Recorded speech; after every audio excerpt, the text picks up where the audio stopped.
All across the world of Toril, tremors of the coming storm echo throughout the land.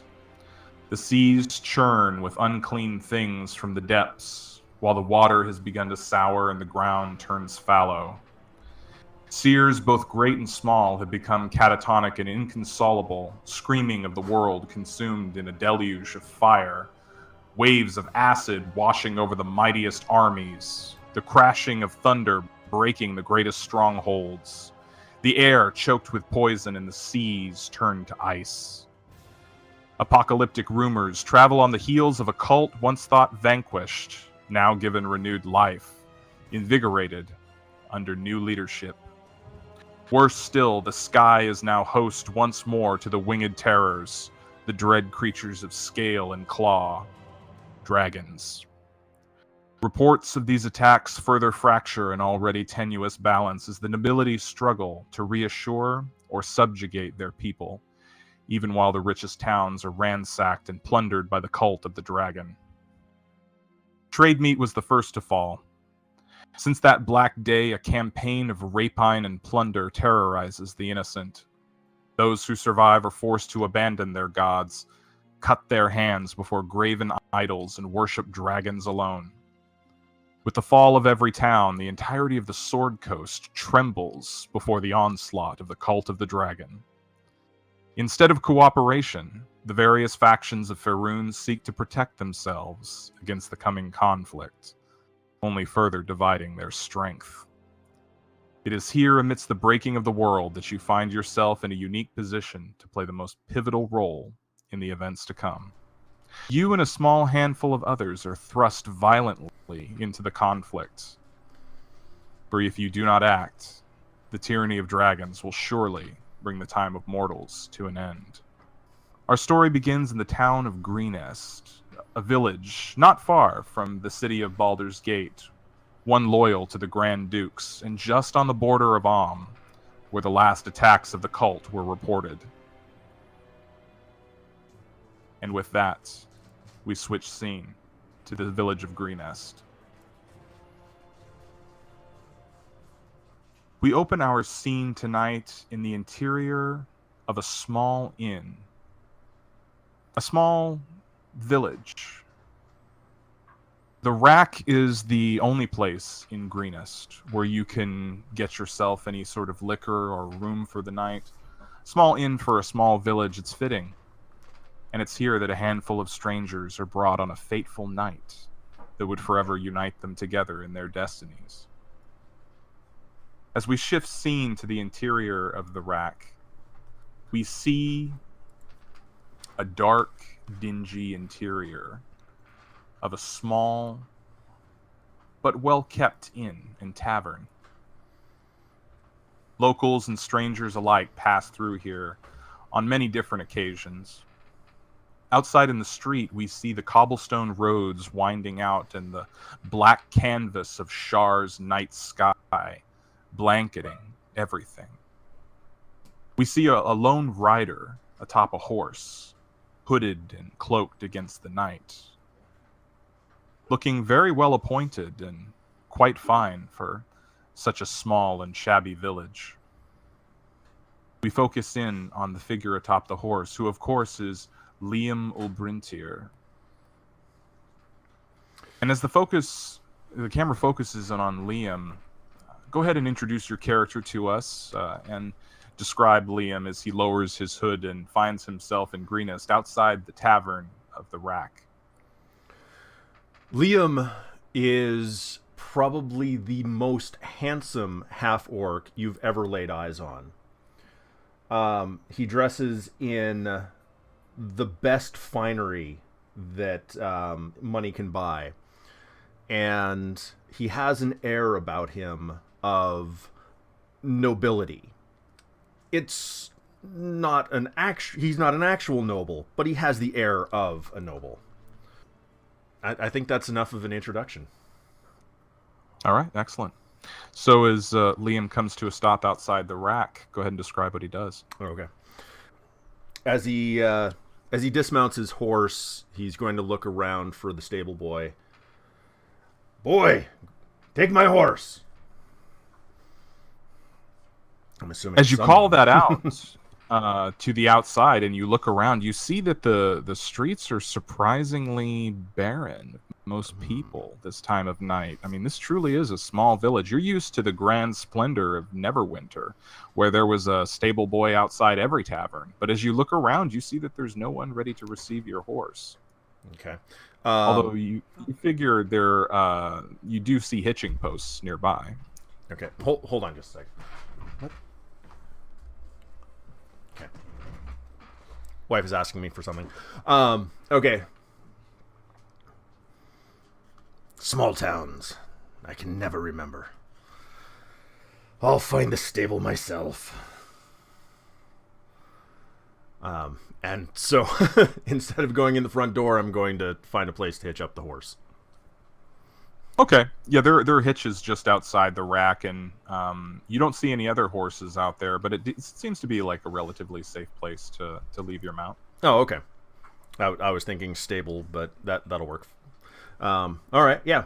So, tying the horse to the hitching post, I'll go ahead and enter the inn. You said it was. What was the weather outside? The weather's fairly clear, actually. Oh, okay. It is midsummer right now, or high sun in the calendar of Harptos.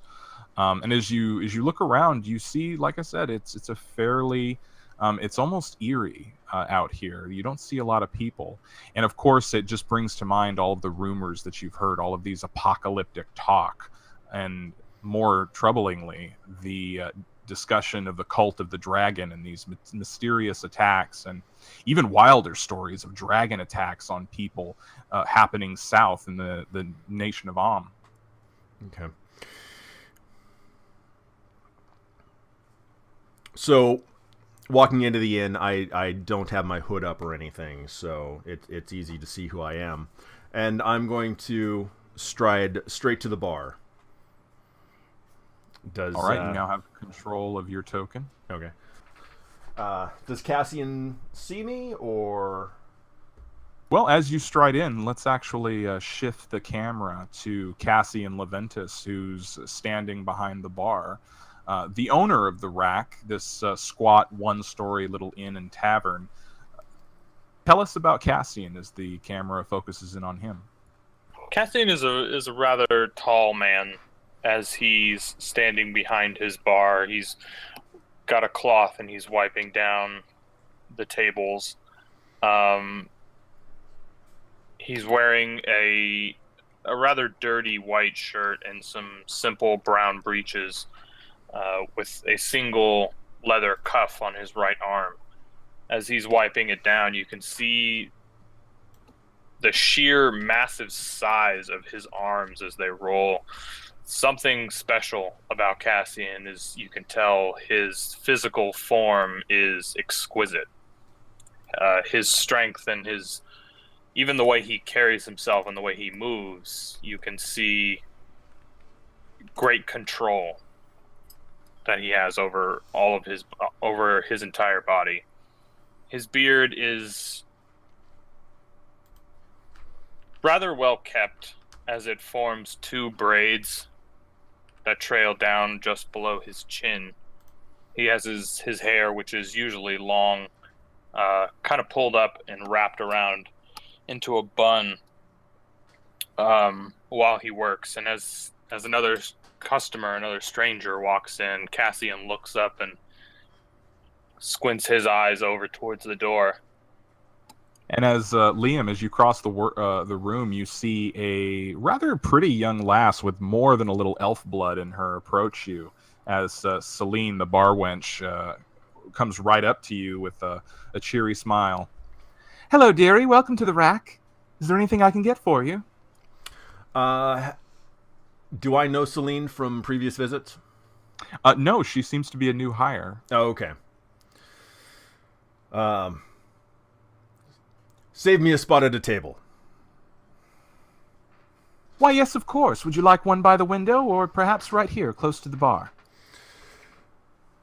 "I don't want that thing sitting next to me." The man at the bar, who you know Cassian is Abram, turns around and glares at you, Liam.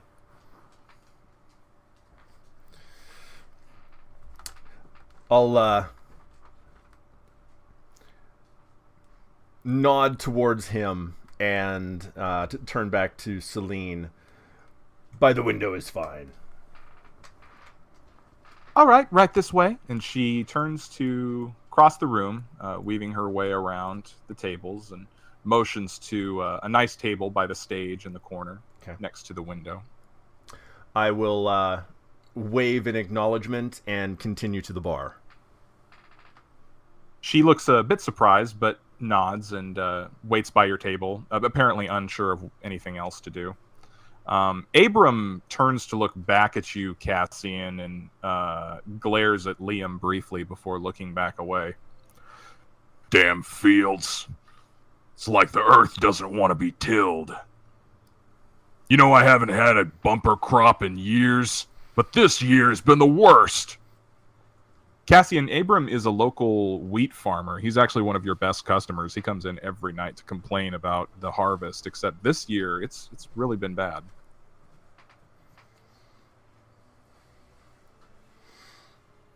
Cassian stands behind the bar as he's grabbing drinks and mugs and putting them underneath.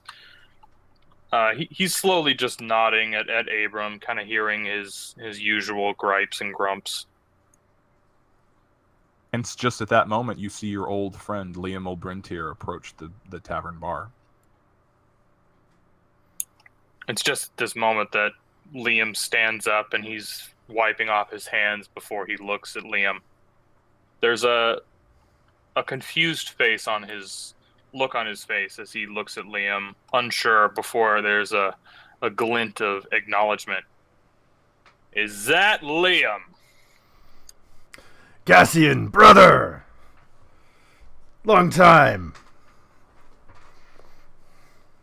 Cassian walks closer and extends his arm over the bar. He claps a firm hand on your forearm. It's been Liam too returns long. the Where handshake, you been? Studying and avoiding mother.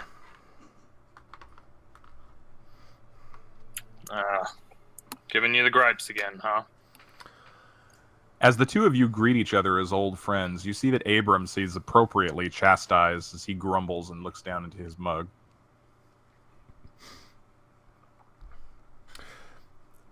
Cassian, a mug of ale. And one for you, if you would like, and if you have time, I would bend your ear at a table. Of course, yes, and please. Your money's no good here. He gives you a smile as he reaches under and grabs a big, tall mug. Well, And I'm several sure of your the- help will take a coin or two. Several of the patrons around the tavern, I should mention, which are represented by these duplicate tokens, are mostly local villagers. They're just farmers, commoners. All of them are men this time of night. Some of them have come to ogle Celine, others just to get away from their wives for a while. Cassian finishes filling up your mug as he brings it back to you and places it on the table. He begins undoing a black, almost like a black apron that he had on before throwing it under the counter. Celine! What? And Celine jumps up and she hurries across the tavern to lean up against the edge of the bar, her kind of ample breasts prominently displayed as she pouts her lips out at you. You called, boss? Yeah. Come around here and man the bar. I got to have a few words to speak with this gentleman. Of course. And she briskly walks around. I'll slide a couple of copper across the bar to Celine. Thank you for holding the table. Anytime, sugar. She takes the coppers and winks at you. Cassian takes the lead as he strides over to the table that you were seated at before sitting down and kind of putting his elbows on the table as he leans forward. So where you been, Liam? It's been a while. And just as Cassian and Liam take their seat across the tavern, the camera will shift to an unusual individual, an elf-blooded stranger to the town. You definitely don't recognize this person, Cassian. We're going to focus in on Nerissa Nightblade, or is it Nerys tonight? So go ahead, Nina, and roll 1d2 to see if you're a man or a woman tonight due to your curse. All right, then. Okay, so 2 is female, one is Alrighty. male. So you don't have to change your token, but if you'll take note of it, just click on your token, right-click, and then you'll see multi-sided as an option. Oh, okay. And then you click choose side, and it'll allow you to flip between male or female. Oh, very cool. All right, good to know. But as the camera focuses in on Nerissa Nightblade, a stranger to Greenest, what are we seeing? Nerissa is currently a very strikingly beautiful half-elf. She has all the fine, delicate elven features and just dark, flowing hair that kind of frames her face. And her eyes are particularly sharp tonight as she surveys the other patrons. Her brow does kind of quirk upwards at the sight of this half-orc character strolling in all of his finery. It definitely piques her interest. And she considers for a minute possibly approaching him and quite possibly propositioning him. It's hard for her to bring herself to it, though, especially when it becomes quite apparent that the innkeep is good friends with this man. And she thinks she doesn't want to start making enemies quite yet, being so new to the town. But she will casually look around and survey the other patrons, see if there's any particular wealth they may be flouting. It's been a long time since she's pulled a con, though, and so she's biding her time. As you look around the rack, Nerissa, you see that most of the locals here to drink are broke farmers. You get the impression there's not a lot of wealth in this town, or if there is, they keep it at home. The only one who seems obviously wealthy is Liam Olbruntir, the half-orc who has just joined the tavern. Now, there is an unusual individual against the far end of the tavern, almost as if he purposely chose a seat out of the way. An individual with long, flowing red hair. And as you look around and lay eyes upon him, the camera is going to shift to Onwahin and Ifara. All right. Onwahin is pretty tall, a little over 6 foot, but kind of hides it. Oh, it has pretty poor posture and is slouched over the bar or over the table. He has like leaning up against the wall right next to him is like a really ornate like staff carved with it's like carved with all these vines going up of it and real vines actually hanging and draping over the side, and seems a little on edge, like a little uncomfortable with what his surroundings and being here. He's I'm just constantly sipping my drink and looking almost through the mug, like with my eyes level for it, just staring down everyone I can and keeping a close eye on everything that's going on, and occasionally peering out the window right next to me and seem a little nervous. Camera shifts back to Nerissa as she has laid eyes on Onwahin. Nerissa finds the timid act to be quite a bit endearing, and she actually shoots a small wink at this red-haired man. and tries to swallow thoughts of another elf that she was once close with. I guess if I catch sight of this wink, I like narrow my gaze and look quite confused, unsure how to take that situation, and just continue looking around. I guess occasionally looking at you more than anyone else now. And she kind of is lounging there, in her chair, not seeming to be in a hurry to go anywhere, and she'll constantly, her eyes will stray over to you as much as any of the other patrons. But she's kind of keeping an open, inviting posture, almost. But she is definitely in no hurry to make a first move.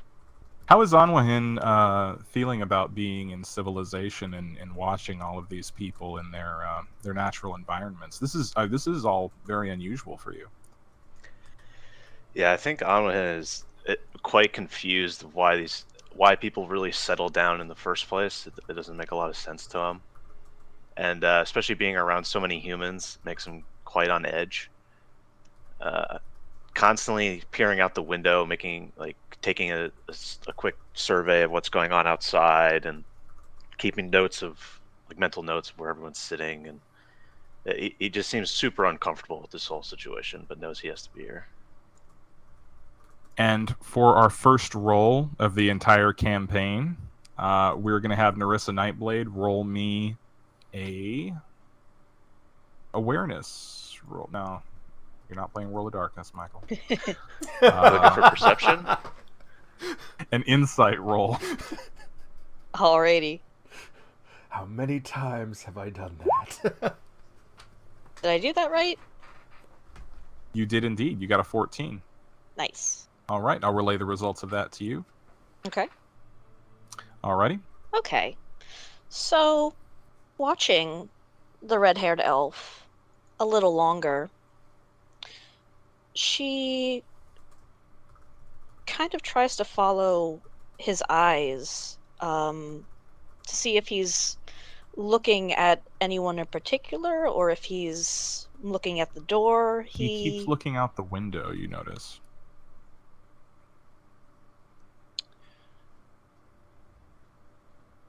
She's going to stand up and casually, with a drink in hand, just kind of slowly meander her way past her window, peeking a glance out into the night if she can spot anything.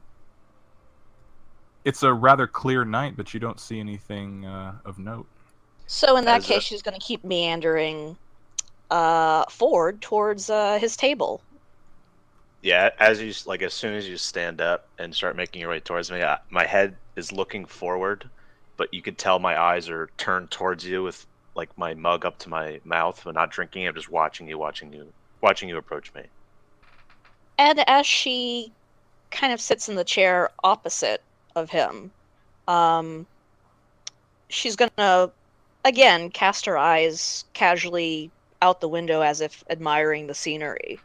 But I'm guessing she doesn't spot anything. Not that you can see. And she, at that, her eyes are now focused solely on Anwin. And she speaks with a very relaxed and casual lilt of her voice, and she says, "Nice evening, isn't it?" It's clear, I suppose. And as you get close to Anwahin, Nerissa, you notice that he's not a half-breed. He's a full-blooded elf. You haven't seen many of them. Oh, also, I have, I guess as you get closer, you can notice I have terrible scarring on the left side. I guess only part you could see is of my face and of my neck. Terrible scarring of black, protruding veins coming up my face and slowly encroaching on the rest of it, but has seemed to stop. She does take note of it, but she pretends like he's just another another man. And the smile doesn't falter much at that. And she says, it's kind of different to see an elf in these parts, isn't it? I suppose so. Just passing by. Thought I'd take a stop. Humans make you nervous? Why do you ask? Well, just wondering. It's been a while since I talked to another elf, and, well, your sort has always seemed kind of withdrawn. At least around, and she kind of motions towards the rest of the tavern, vaguely. Do I notice that she's half elf?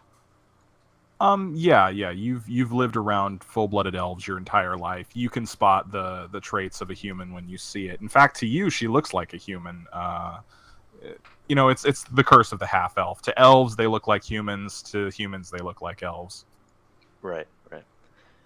So, I guess in response, I'd say, well, I'd say we have us elves, and I say that kind of with disdain. We have a good reason to feel uncomfortable.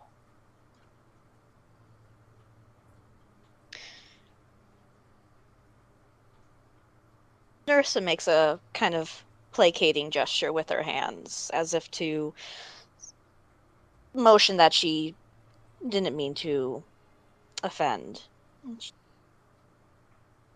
She says, oh, I mean, elf, human, what's the difference? We're all kind of...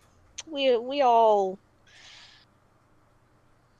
have our personal failings, I guess. I mean, I just happen to share two worlds.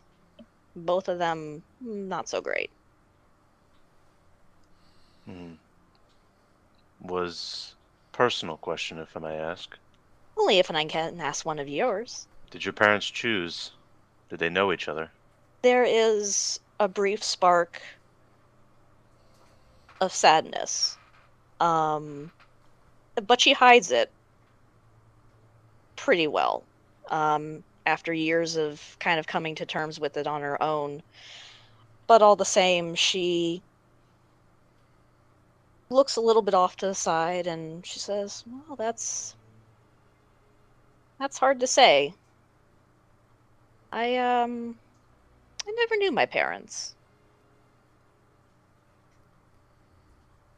Usually the case with your kind. No, but I mean, neither of them really. I guess neither of them really wanted me. I give you a understandable nod, taking notice that that was a pretty hurtful question. Her eyes soften at this because how could he have possibly known? And it actually feels good to let a little of herself be known to someone. And but all the same, she doesn't look offended. If anything, she looks understanding.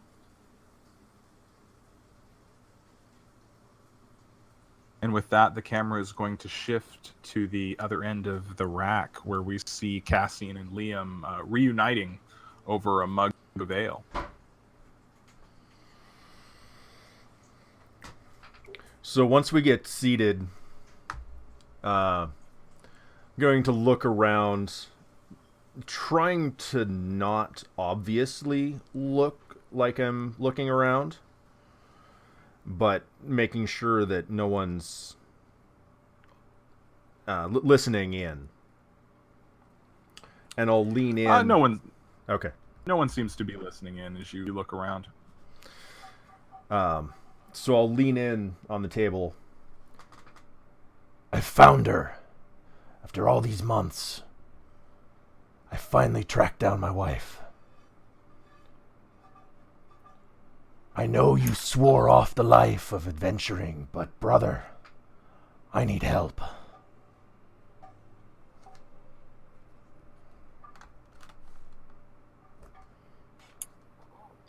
Cassian looks at you as he's leaning over the table. He actually pulls his arms off of the table and leans back in the chair, holding his mug in his lap as his finger kind of caresses the rim of it. Oh, you know I'd do just about anything for you, Liam. You did me a solid. Ever since we've been close, I don't do that anymore. And actually, as you say this, Cassian, memories slowly float back to you as you're taken back. Just for a moment, you hear the roar of the crowd, see the howling mob of the Calamshites, the dancing of the two figures in an arena of sand spattered with blood, and your father standing victorious. And an instant later, you're back in the rack.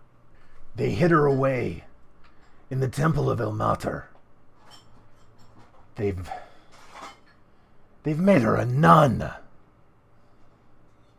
I think that's what they wouldn't actually call it a nun, though, would they?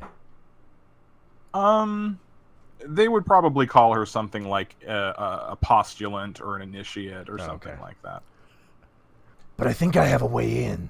I've been told the priests have been known to take bribes.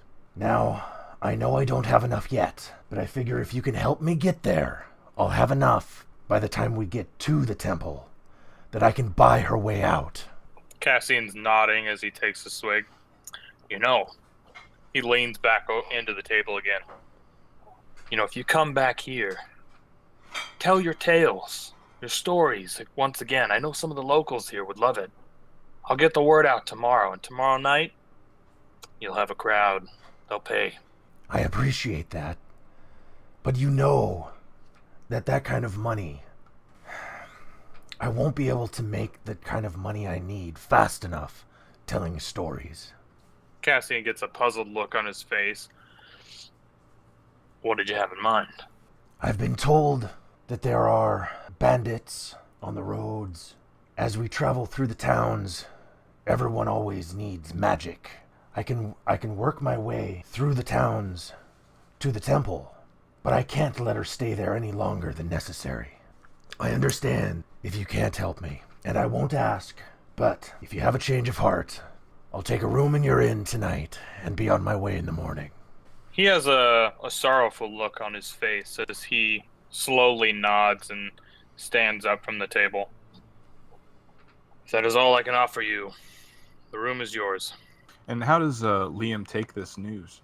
His face seems to fall, hearing that his best and probably only friend in the world has declined the request to help. But he will honor his wish, and he will honor his pledge. He won't ask again. I'll take you up on another ale, though. He smiles and reaches for your mug. Of course. And he tries to smile before he walks away, but it quickly fades into a frown of sorrow as he has to decline a friend before he makes his way back to the bar. And as Cassian departs from the table to head back toward the bar, the camera will shift to Nerissa and Anwahin, who are sitting not far from a hooded stranger at the end of the bar. And this entire time, he's been muttering to himself, I should say, talking to no one in particular. And you sort of hear him behind you. And Cassian, you hear him as you pass by. Yes, yes. Well, things are shaping up, aren't they? Yeah, things will be right where they should be here pretty soon. Cassian gives him a look, and he looks to a few of the other patrons to see if they've taken notice of this kind of, creepy behavior. Yeah, no one's looking at him.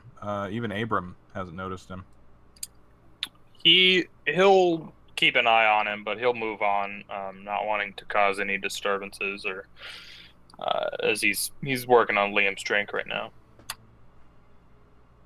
Yeah, things are gonna fall into place here pretty soon.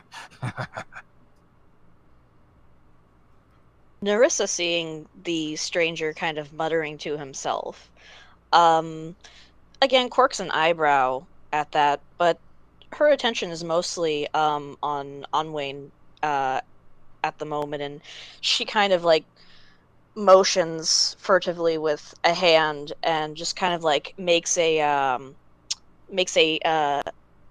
drinking motion to kind of lighten up the situation at this stranger's what's the word, at his expense. Yeah, I'd nod. I'd take my mug with me, and I'd follow you if you're going to the bar. Oh no, she she just kind of winks at you and says, "Guess someone's had a little too much." Oh, I see what you're saying. Okay. I'll look over, like kind of leaning past you to look at the stranger. I'll say, "Do you know anything of him?" Oh no, I don't know anything about these people. I'm new here myself. Much like you, I imagine. Maybe we should know more.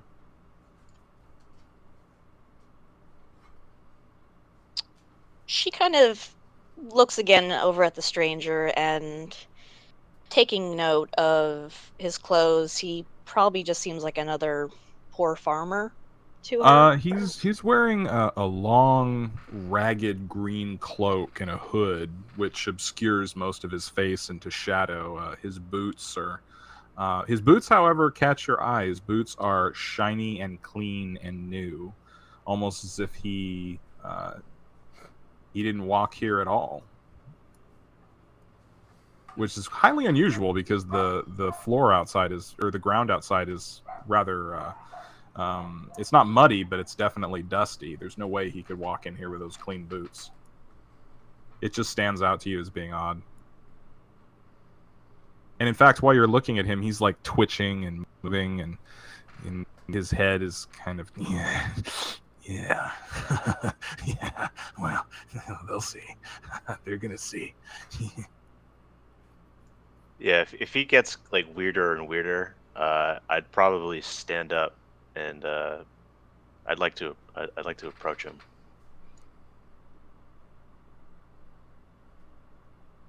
And Nerissa is she's gonna stay seated for now, but she's sort of watching this in anticipation, this exchange with a very most interested look on her face. Anwahin, as you approach the stranger, he doesn't seem to take note of you at first. In fact, you don't think that he noticed you at all until he finally speaks and seems to be addressing you. How's it going? Yeah. Oh, let's get a look at you. And he turns and looks at you, and he's like rubbing his chin. And you see the shadow of his hood mostly obscures most of his features as he looks you over. Oh, yeah. Yeah. Lots of... Oh, Ozzy Dahaka, is it? Yeah. Well, I think you do nicely. With all of his murmurings, I want to like stare him down. And is there anything I noticed, that any like insignias or symbols on him that I would notice? None at all. And his cloak is like covering most of him, I assume. Yeah. He seems, I mean, he appears to be human. He's average size for a human male. So yeah, I'd like to put my hand on his shoulder, and in doing so, kind of pull back his cloak a little bit, and say, "Friend, can I buy you around?" And try to take notice if it reveals anything.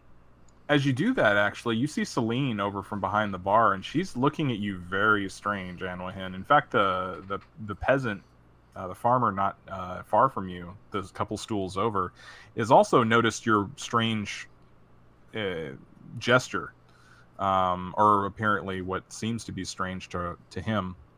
Celine finally speaks up. Are you all right there, honey? Do you need anything?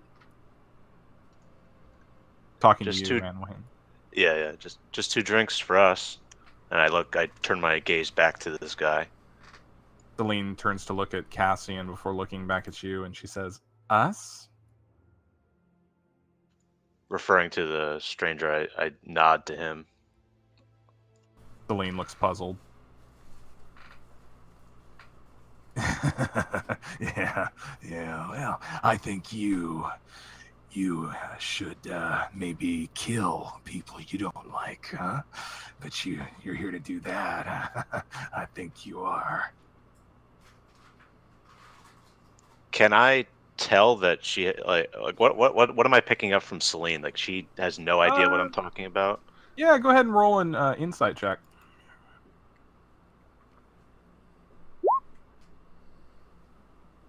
Anwahin, you can tell that she does not see the stranger. She has no idea who you're talking about. Could I also discern this from watching this whole exchange? Make an insight check. All right.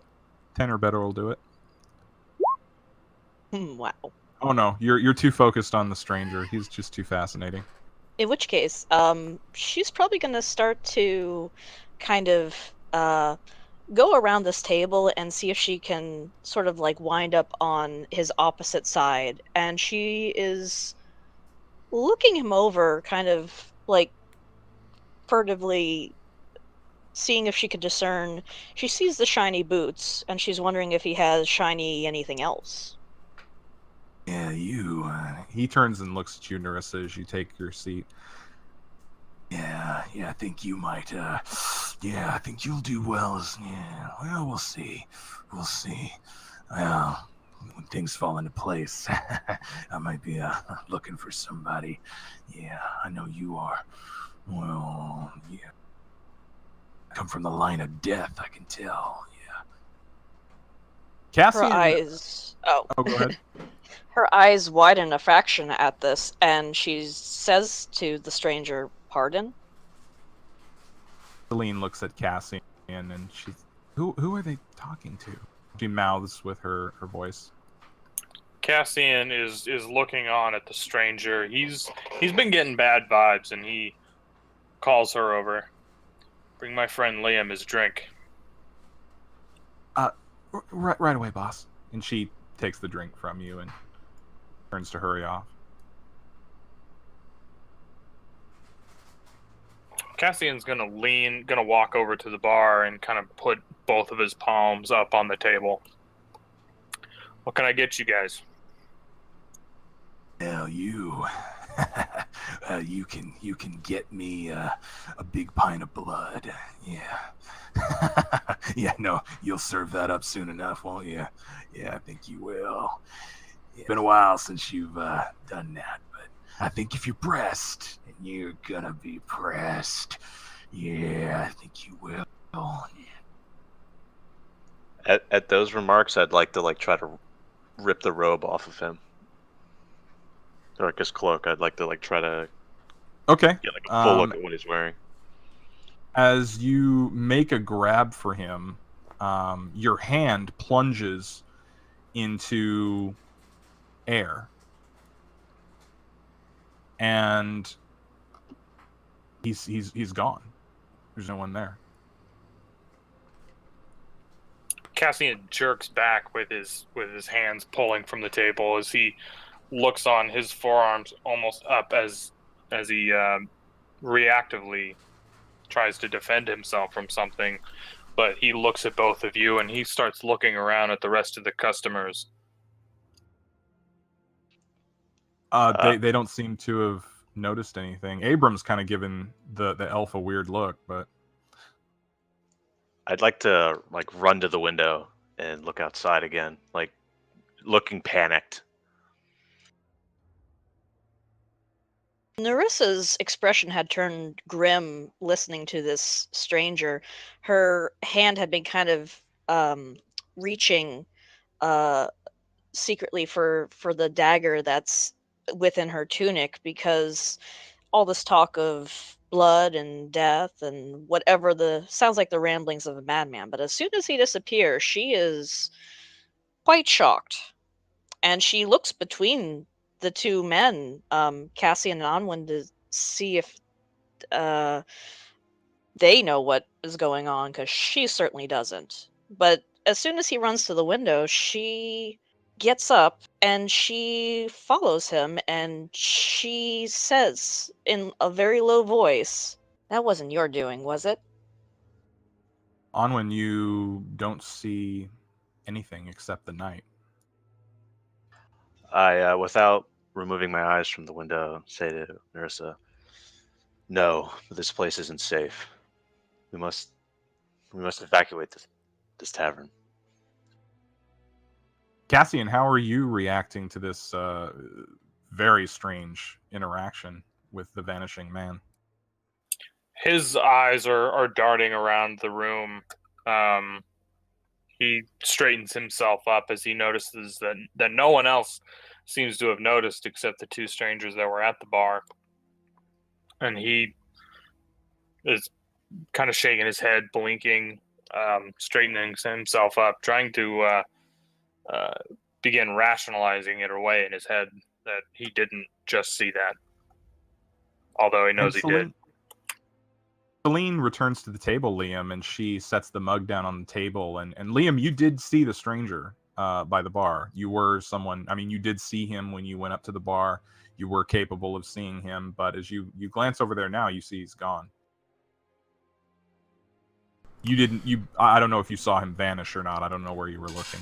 So I'm thinking I did not see him vanish. I was busy finishing my drink and basically wallowing in a mild depression.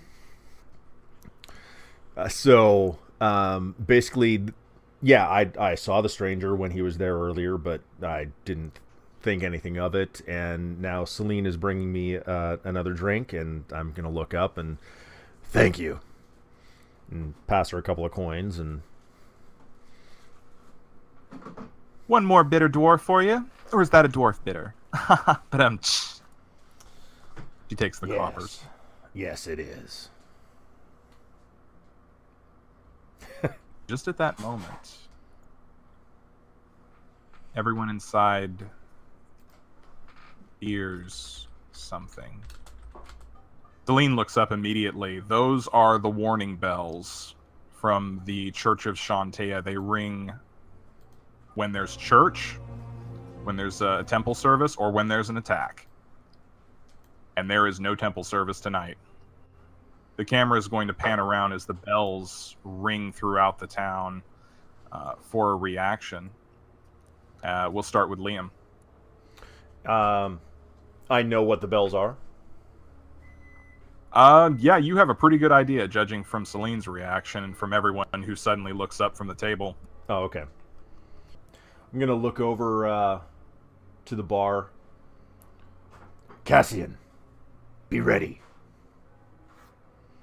Camera shifts to Cassian.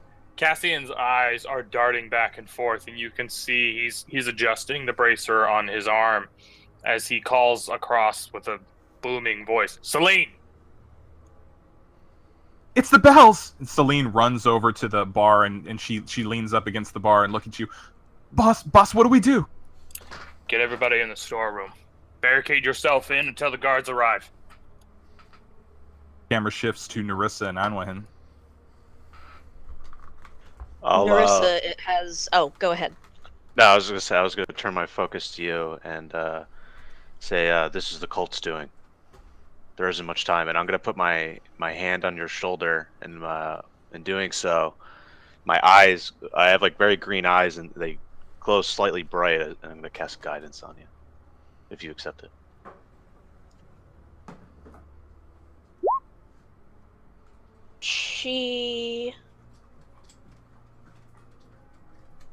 There's a momentary confusion in her eyes, but she has heard these rumors of the cult, and this she trusts this elf for some this elf that she just met for some inexplicable reason. So yeah, she'll allow it. You feel a surge of something move through you, Nerissa. Definitely some kind of magic. You haven't felt magic before often, but you know it when you recognize it. She figured as much, that he was one of those types of elves.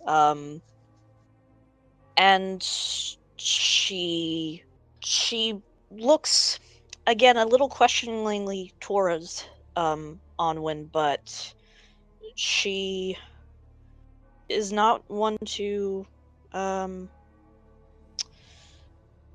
turn down a magic caster, especially given the cult's inclinations.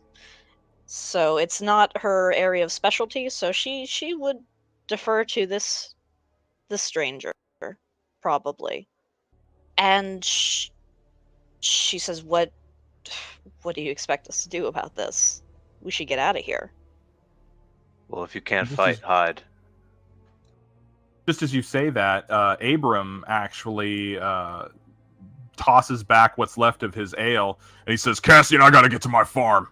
And he turns and runs towards the door, but just as he does, Cassian, you see, and actually Liam and everyone else sees the door suddenly burst open as four men in dark hooded cloaks and robes stride in, accompanied by a man in a fearsome looking draconic looking mask, as they suddenly enter the rack and stride forward. And Abram actually stops in front of them in shock, as he almost ran into them as he was on his way out. And suddenly a blade is revealed from the man nearest to the front as he cuts Abram's throat in a spray of blood. And a cry goes up as Celine shrieks as Abram grips his throat and he collapses to the floor of the tavern. The man holding the bloody knife, backed by the others who draw their own blades, grin as the masked man behind them shouts, "Where's the mask, in the mother's name?"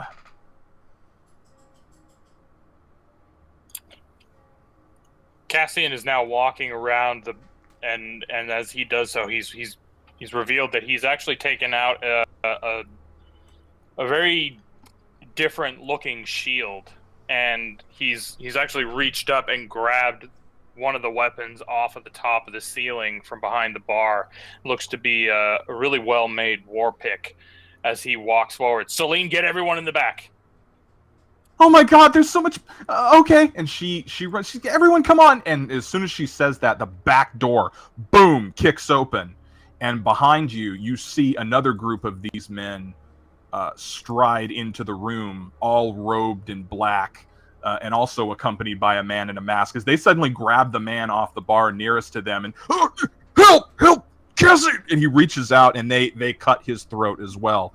In fact, they saw on it so hard, his neck is almost completely hanged off, and they begin laughing. Celine looks at you as they're clearly blocking the way. Cassian actually moves back and he kicks one of the bar stools out of the way as he's putting his back up to Celine and the remainder of the patrons as they're kind of behind him, as he's trying to create some sort of protection for them in the corner. All right, so we're going to go around to get Liam, Nerissa, and Anwahin's reaction to these developments. Liam, what are you doing? If we're in initiative, or if I can cast a spell, I will. Yeah, we're just about to go into initiative, so this will be a roleplay reaction. Oh, okay. So Liam stands up the chair that he was sitting in topples to the floor with a loud clatter. And he takes a step,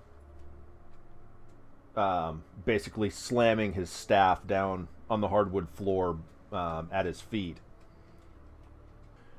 Camera shifts to Anwahin and Nerissa, who've seen these two horrific murders take place in these gangs of terrifying-looking men. No, this is just a role-play reaction. I'm not getting like an actual reaction to this. Like, Yeah, we're gonna go into initiative here pretty soon. Okay, so I'd pick up my staff and start twirling it around at the beginnings of casting a spell, and I look to Nerissa and be like, "Run or fight." Nerissa, to her credit, doesn't seem quite as appalled by the bloodshed, but she is still a bit disgusted with the approach that these cultists represent, their only motivation being death and the terrorization of regular people, and for that she can't really abide by that, and she almost wants to run. This isn't her fight, to be certain, but at the same time she is probably going to have, if she were to escape, she's going to have to take a few of them down with her on the way out, seeing as they both have the exits taken care of. But at that, she brandishes her dagger, and she kind of narrows her eyes and says to Onwin, "Oh, fight it is." The farmer by the door, who Abram fell at his feet, the pool of blood spreading across over the floor. The farmer stands up. He staggers back, and he staggers back towards where Cassian and Celine are, and he points a shaking finger. It's the cult! It's the cult! The stories are true! Rip this place apart in the name of the mother. Find the mask. Time for initiative. So the way the initiative works is you just go ahead and select your token, and there should be an initiative button on your character sheet.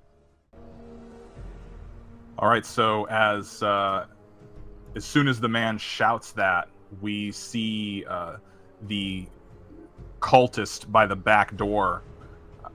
He is actually going to sprint nearest to Onwahin and throwing the chairs out of his way, charges you, Onwahin, with his blade drawn. I guess as he does that, I get it's like a super quick flashback to when they were pretty much similar cultists were attacking my tribe. Oh yeah. They're definitely Cult of the Dragon. You can see that. Yeah, it's super brief, and it's super like violent, and it's super loud in his head, and then I instantly snap back to reality here. All right, so what's your AC? 16. All right, that's a miss. Go ahead and describe that as he swings at you. So as soon as the panic of his flashback ends, I notice the sword's coming. I'm just barely able to get my shield up in time to like bat it away and move it to the side. The cultist by the door, by the front door, he charges forward, and he actually jumps up on the table, kicking over a mug as he takes a swing at the nearest farmer and completely takes his head off. I mean, with one blow, completely decapitates him. Wow. A spray of blood showering the bar as his head rolls across the floor, and the cultist, "Yeah, for Tiamat!" Cassian immediately yells out, "No!" The acolyte at the back wearing the mask, he begins chanting as the air ripples with the power of magic. And suddenly, horrendous flames surround the acolyte as he's moving his hands, "Asida wasa," as the flames encompass him and seem to protect him. As the second acolyte or the cultist runs forward and attacks you, Liam. AC 13. 13 hits. Ouch. All right, so you take 4 damage. He runs forward, and you barely have time to get your hands up before suddenly he just rakes that sword across you in a horrendous slash, which rocks over your shoulder, and suddenly blood is wetting your fine robes. Go ahead, describe that. So Liam will cry out in pain, and then realizing that he has blood all over his robes. You bastard! I just had these washed. Nerissa, it's your go. All right, so she's gonna take a swing at this cultist that tried to swipe at Onwin. All right. I think I got the macro set up right. Let's see. Oh, that's a hit all day long. So to Oh, roll nice. the damage, you click the dagger on the chat log there. You just click the weapon you use. Oh, okay. Ooh. All right, so you also get to roll sneak attack because he is engaged with Onwan. That's what I like to hear. So that's a... Yeah, no, you defeat him utterly. I mean, utterly. Nice. It's embarrassing. Go ahead and describe what you do to him. and just as an aside, if you don't have to kill when you defeat someone. So when you drop someone to 0 hit points, I will tell you have defeated him. So you have the option to either keep him alive or kill him. So it's all up to your description as to what you do to him. Oh boy. Well, in her defense, they started. So, as this guy's running, and near missing on when Nerissa just kind of sidesteps the both of them and comes up right up next to him and just a flash of steel.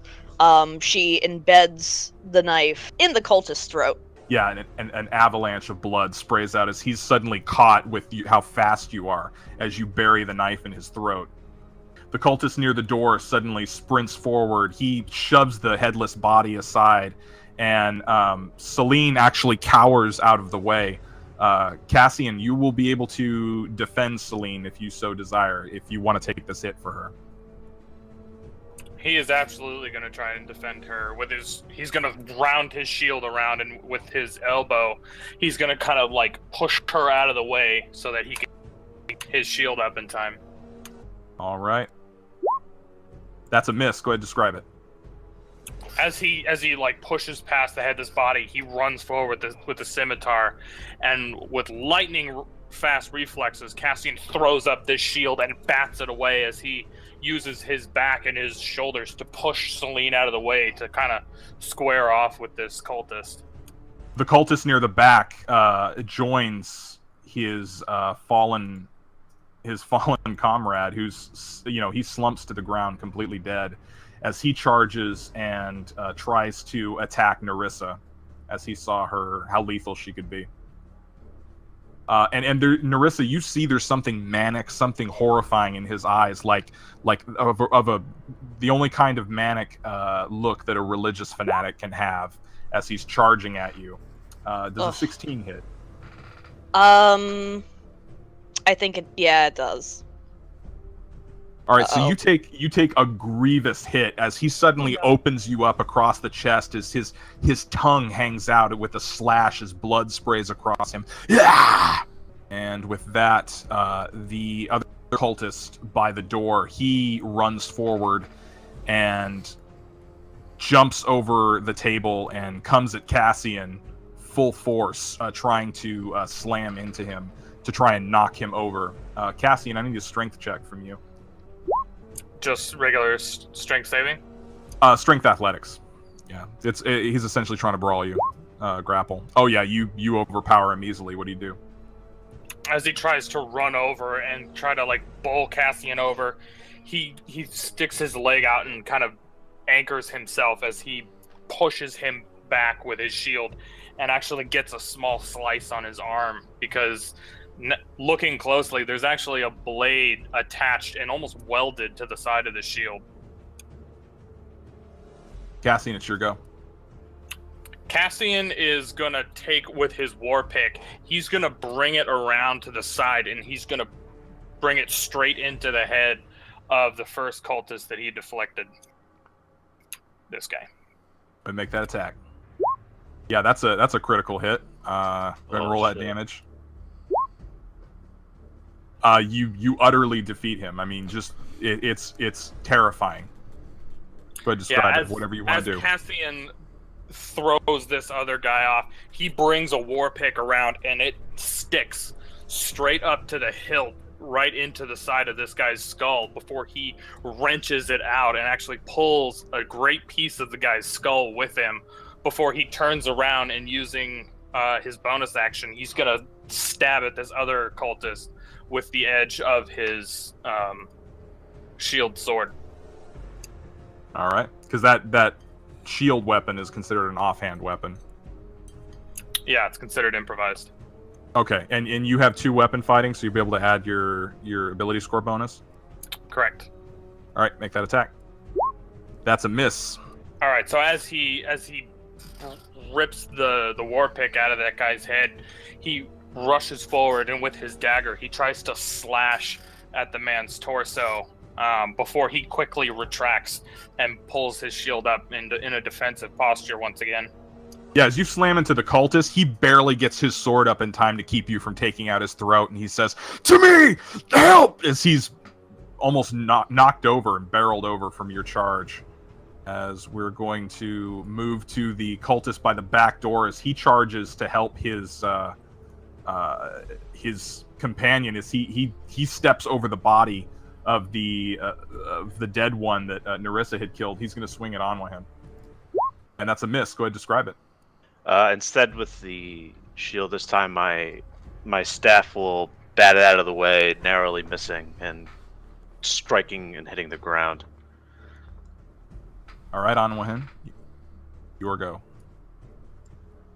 So I will, with a loud whistle and kind of looking over my shoulder into the window, I'm going to yell, "Armathor, to me!" And I'm going to obviously be calling out to Armathor, and then I'm going to cast... You fear that Armathor won't be able to hear you in this tavern. You know he's on the outskirts of town. You have no idea how far away he is. Alright, fair enough. Worth a shot.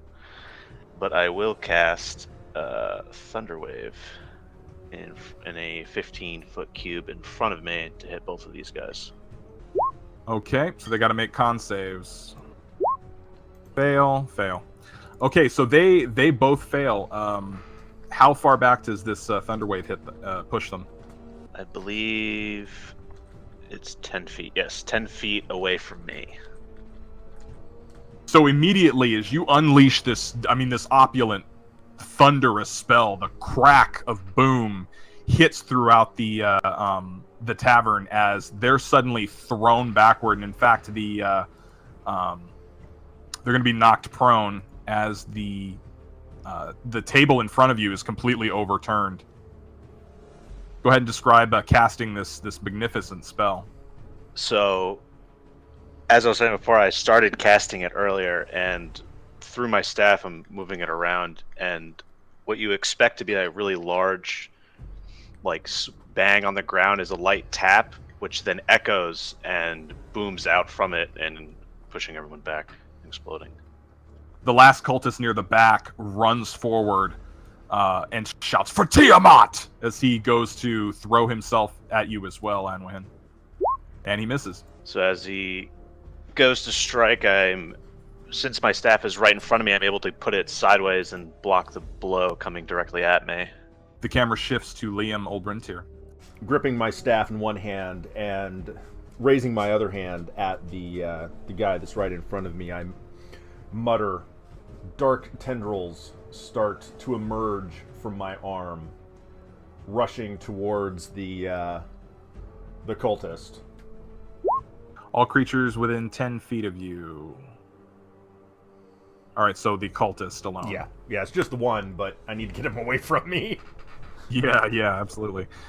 Strength saving throw. What's the DC on that saving throw? Probably more than 6. Yeah. All right, go ahead and roll 2d6. Just straight 2d6? Yeah. 2d6, yeah. All right, so he's almost utterly defeated, almost utterly destroyed by these tendrils that come up and assault him. Go ahead and describe that, Liam, that terrifying spell. So as I said, dark tendrils, what look like basically smoky tentacles, reach out from my arm and just batter the guy. It looks like they're actually passing through and like sticking in him at times. And he just starts to turn pale and pale as his life force is sucked away. So immediately, as we switch scene, and as these tendrils are sucking away this cultist's life, and we see his face immediately go milk white as he trembles, and he actually drops his sword because he was so weakened from that blow. As the camera shifts to the acolyte at the back, as he is doing similar chanting and moving his arms and chanting to himself, Asa Seda was a Tiamat, as he casts a spell and is engulfed in flames that surround him and envelop him protectively. Which guy was this? The one in the back or the one in the front? At the back. The one at the front is also casting that same spell. Oh, okay. That's why I was confused. Yeah. They're both kind of working that spell, watching the door, apparently. And as it's a new round now, we are going to act for the commoners. Celine staggers back as she sees Cassian just rip through these guys. And she says, I'll take everyone in the back! And they run for the rooms and slam the door behind them. As Celine braces her shoulder against the door, and the farmers one of the farmers goes to help her. The other cowers at the back, screaming, I heard about these! Heard about them! As we go now to the cultist, who moves around with his sword and goes in for a vicious slash at Cassian. And misses.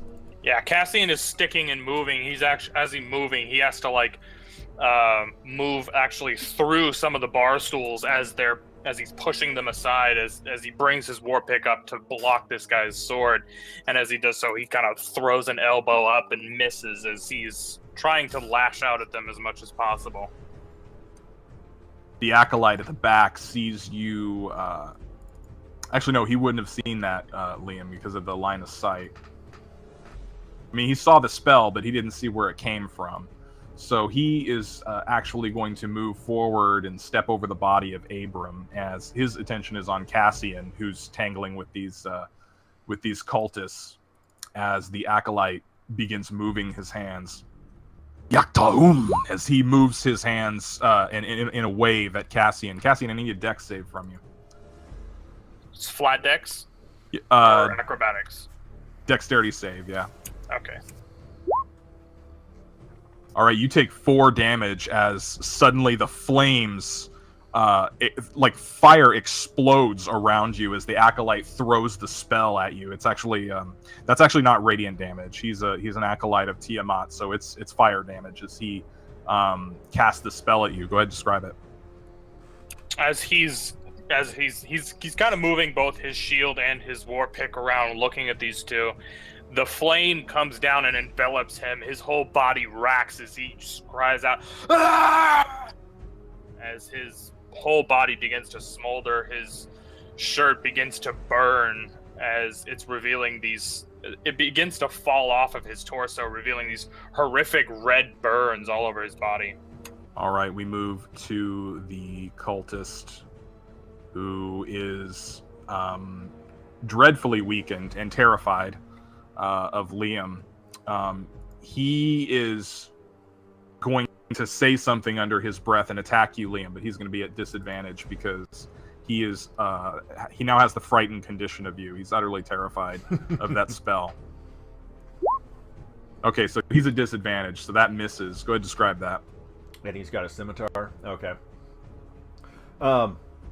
So I'm guessing he's like on his knee or something from being so weak, and he just.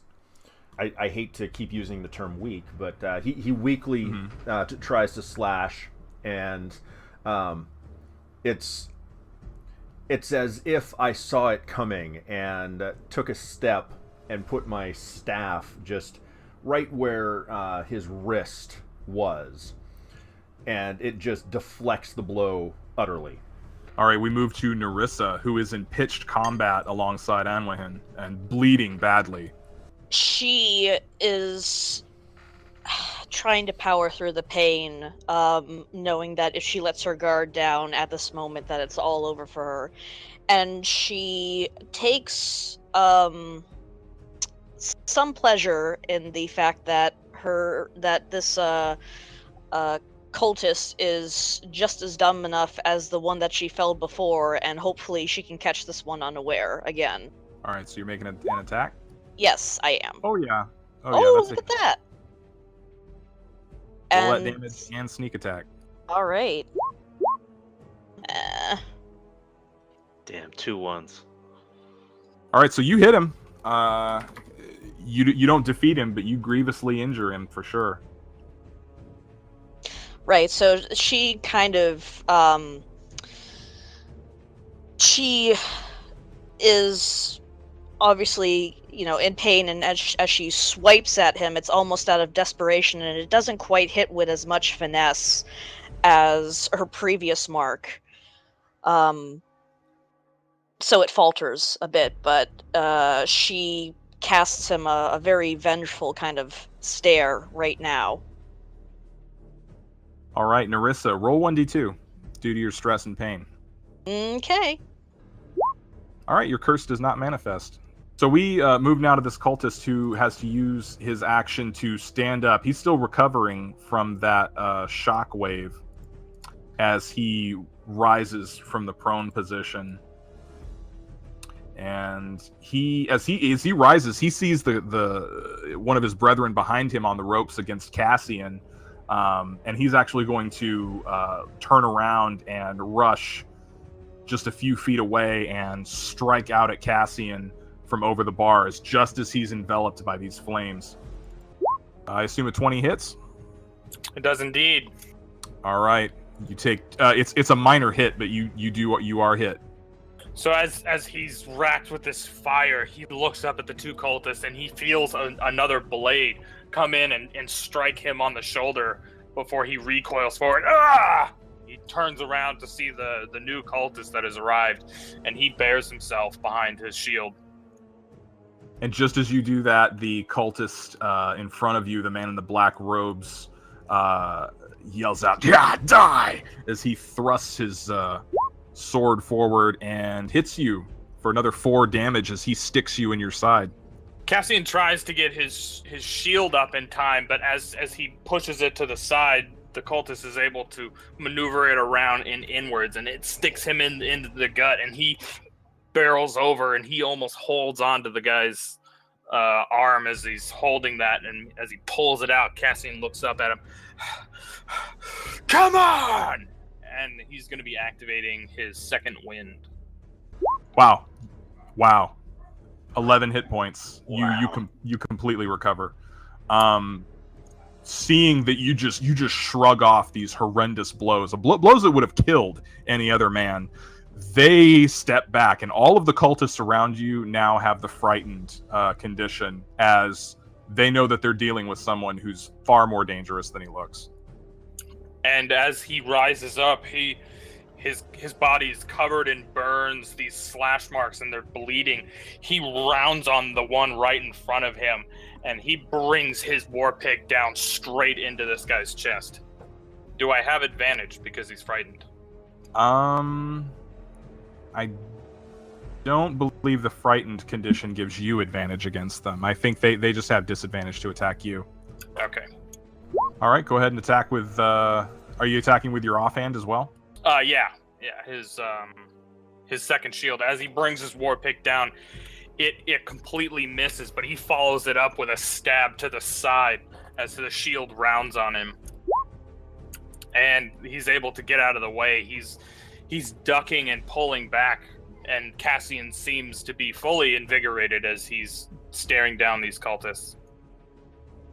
Yeah, you're fighting like a lion and lashing out and you're driving them back with your blows as we move to the next cultist who was blown back by that spell. He rises to his feet and charges in, staggering, still his limbs still twitching from the electricity as he goes, as he tries to bring Anwahin down for that vicious spell in retaliation. 14 misses, right? Yes, that does miss. All right, go ahead and describe it. So I guess he's still like kind of stumbling and shooken up from the spell. I can kind of tell where he's going to be going for a strike and simply just step out of the way. All right, your go. So I think I'm going to, with like a snap of my fingers, produce fire in my hand, and I'm going to try to like shove it into the face of the guy right in front of me. I believe this is at disadvantage because it is a ranged spell. All right, that's a miss. Go ahead and describe that. Yeah, so I guess not being too accustomed with hand-to-hand combat, I'm not sure. This guy is just too, he's just better at this, so he easily dodges like my slow punch with fire to his face. He just kind of ducks under it. And as he actually barely gets out of the way. That was a near miss. As he slashes upward with his sword at you to try and bring you down. And misses. Go ahead and describe you deflecting this blow.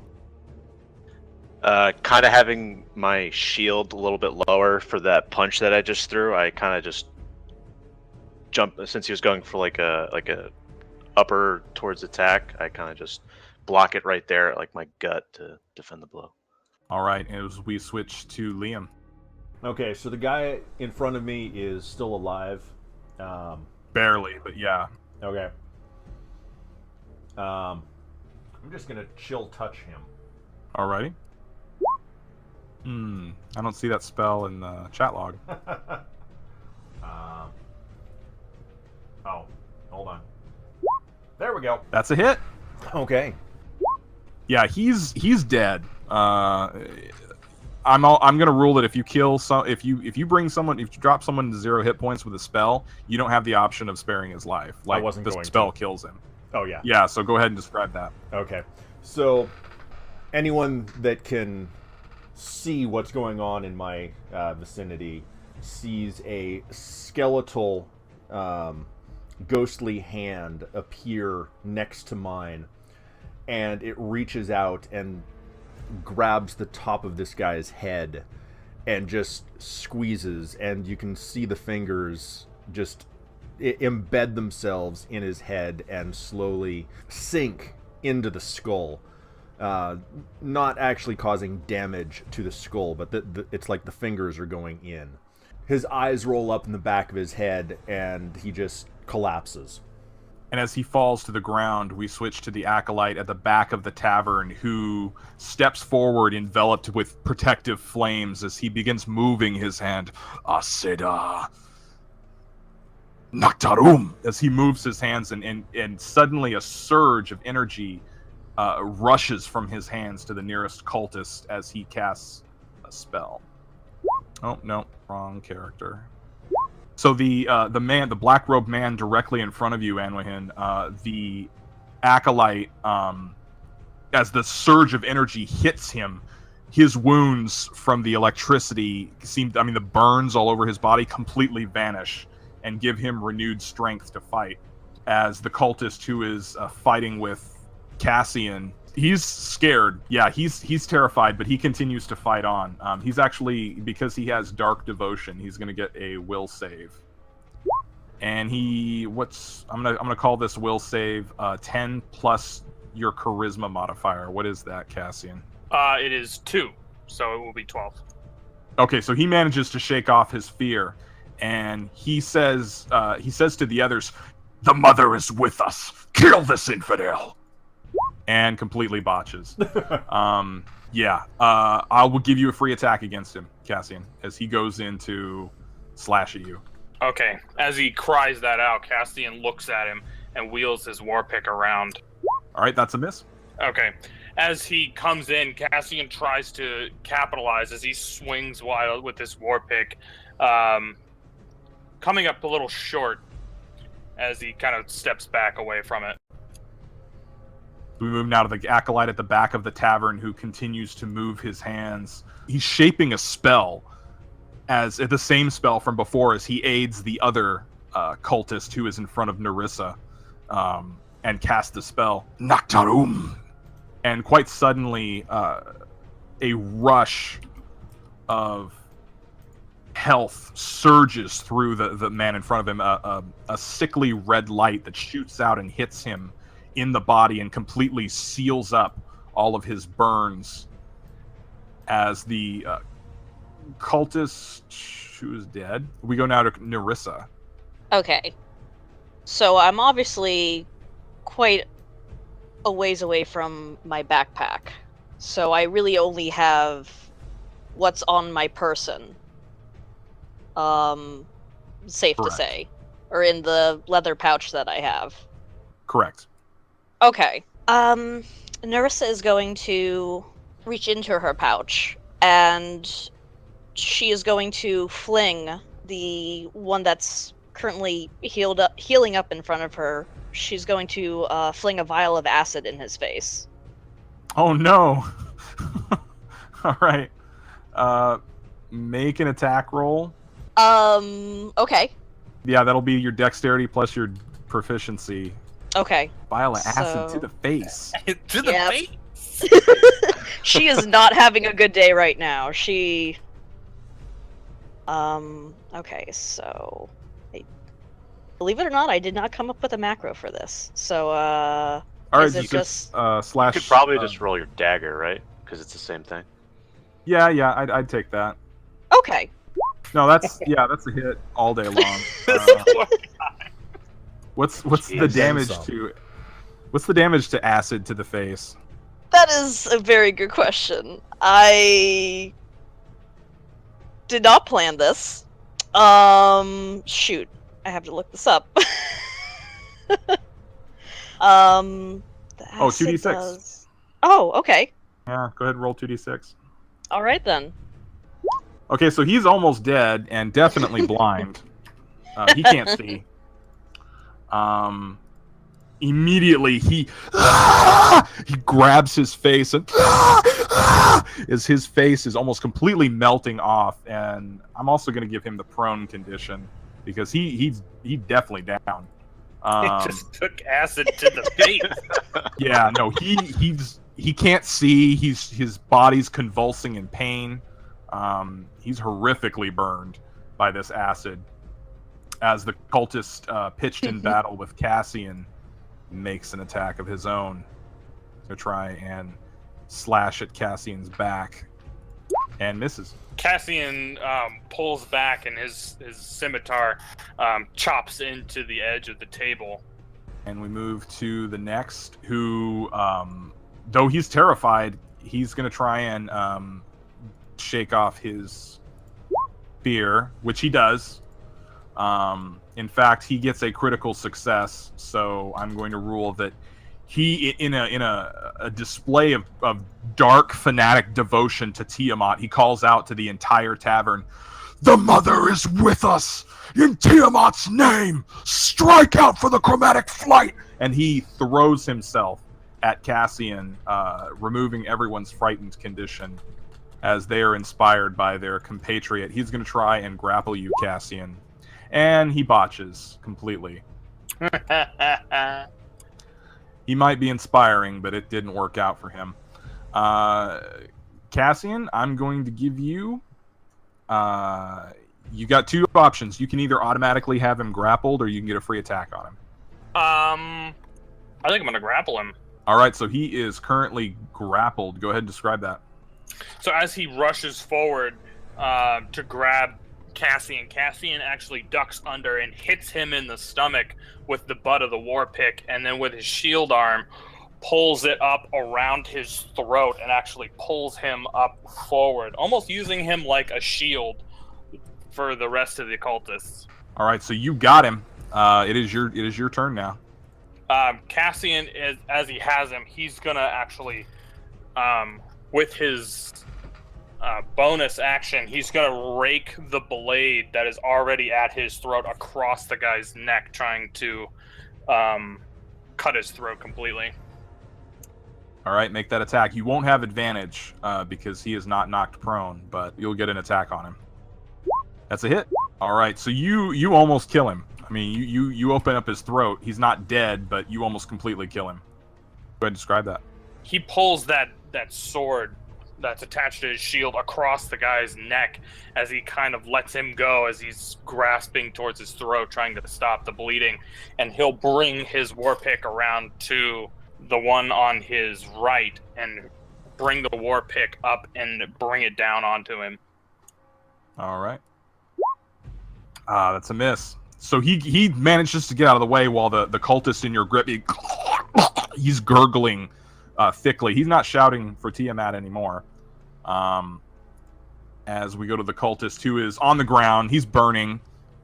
He's not going to do anything but scream. Like he can't do anything. He can't see anything. As we go to Anwihin. I think I am going to cast Thunderwave once again.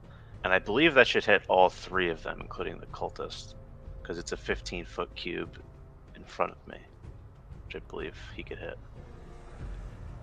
The cultist, or the acolyte, is 20 feet away from you.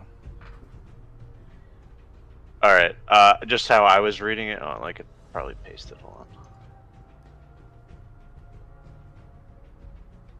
But this will, I mean, if you do cast it again, it will hit both cultists in front of you. Totally. Let me just see if I'm reading that right, because the little box in the thing is hard to read.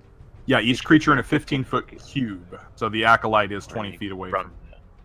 Okay, fair enough. Then I think I'm just going to go for the produce flame again. I'm going to snap my fingers and try to punch this dude right in front of me.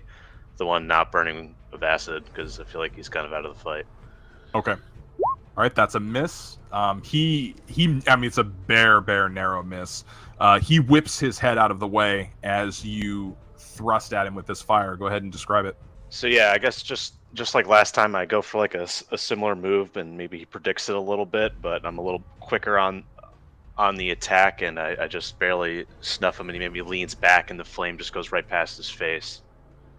And he retaliates with a horizontal slash, which misses. And I guess as he retaliates, and we're just in this one-on-one struggle here, where I threw my punch and it just barely missed, and he throws his counter, and I lean forward as it goes across my back and missing there. All right, we move to Liam. Liam, you're bleeding from your front, and you see Cassian in the fight of his life, holding his own, like outnumbered many times over, and still giving these guys what for. I have a brilliant idea. First thing I'm going to do is climb on top of the table. Okay.